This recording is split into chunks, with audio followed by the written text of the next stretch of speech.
Be right up front. Perfect. You have the floor whenever you're comfortable.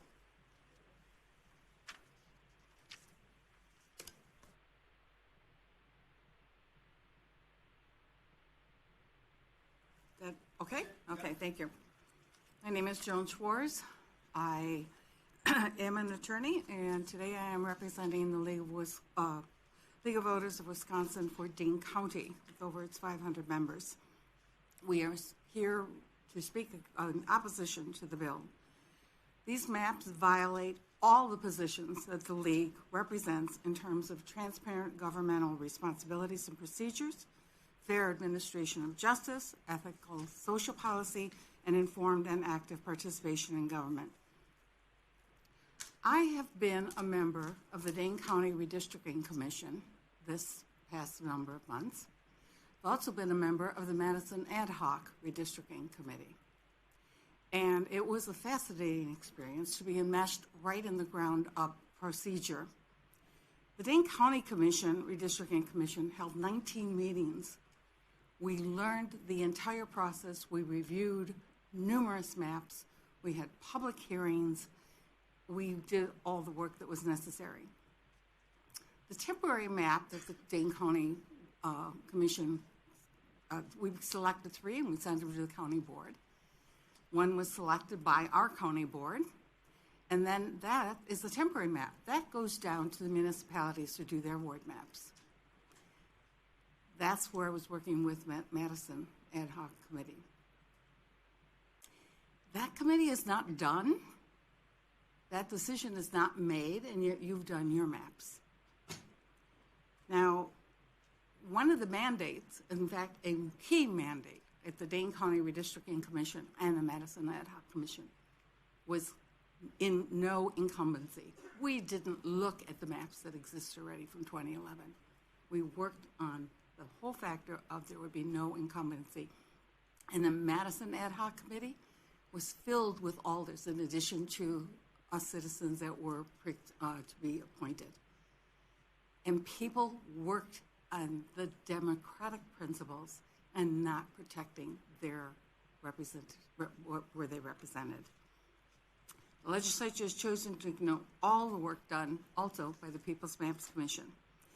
Now, what's serious about all of this is that you did maps before the municipalities are done.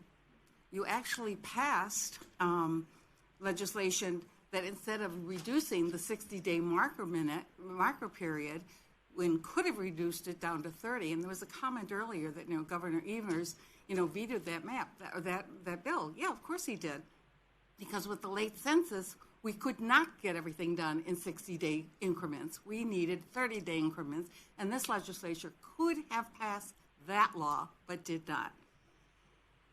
Now, this legislature, through Act 39, re-engineered the entire redistricting bottom-up process with its foundation in local community work on maps through a top-down mandate of this legislature.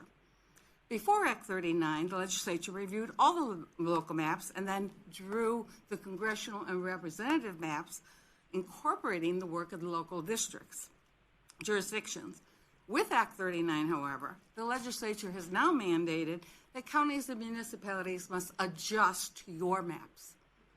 And so that's why it doesn't matter that all the work isn't done in the municipalities yet, because you're not going to use it anyway, and you obviously didn't. Now, unlike in 2011 when this legislature drew its maps in secret, as everybody has said so far today citizens really know that you have deliberately chosen to ignore the work of the local jurisdictions.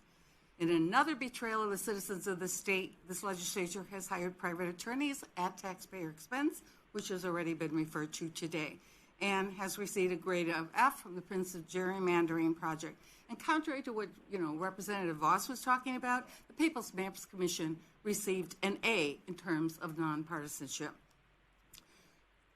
Most importantly right now as well, to further this legislator's leverage, you have petitioned the U.S. Supreme Court to dismiss the consolidated lawsuits in the federal court, which has already scheduled an evidentiary trial in January 2022 to hear all the evidence from all the maps that have been submitted.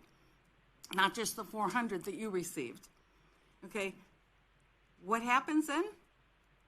Now it's also been petitioned to the Wisconsin Supreme Court. The Wisconsin Supreme Court has accepted the redistricting impasse as an original action. What that means, there will be no trial. There will be no adversarial process. There will be no evidentiary hearing. There will be no experts. All the maps that have been done will not be submitted in an original action. Interestingly enough, in December, the Supreme Court turned down that idea after 2,000 people wrote and appeared before the Supreme Court and said, you can't accept the rules change that was filed to change the statute not only for this 10 years, but for all the 10 years in the future. They turned it down, but they did say, that doesn't mean we won't take it again.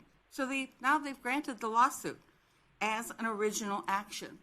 This is following a years-long study that they concluded in 2009. They rejected that the state court should be doing the redistricting. They said, quote unquote, it was not the best forum to engage in fact-finding and draw new districts, and they expressed its preference for having federal courts handle redistricting disputes. However, they are now scheduling it, and there will be no trial in the Wisconsin Supreme Court. It's an original action. That means the Supreme Court is going to hear this redistricting impasse without a trial, and that is not fair to the citizens. We heard everything about the Whitford trial and all the evidence that was put forth. That's not going to happen at our Wisconsin Supreme Court. So the League of Women Voters of Dane County strongly opposes these maps created by the legislature in a process that intentionally ignored the informed and active participation of its citizens. And we vow to continue the fight, this assault on our right to have nonpartisan representation in our state. I'm open for questions. Thank you, Joan. Any questions for Joan from the committee? Seeing none, thanks for taking the time to come to the Capitol today. Thank you. My statement is up there. Next up.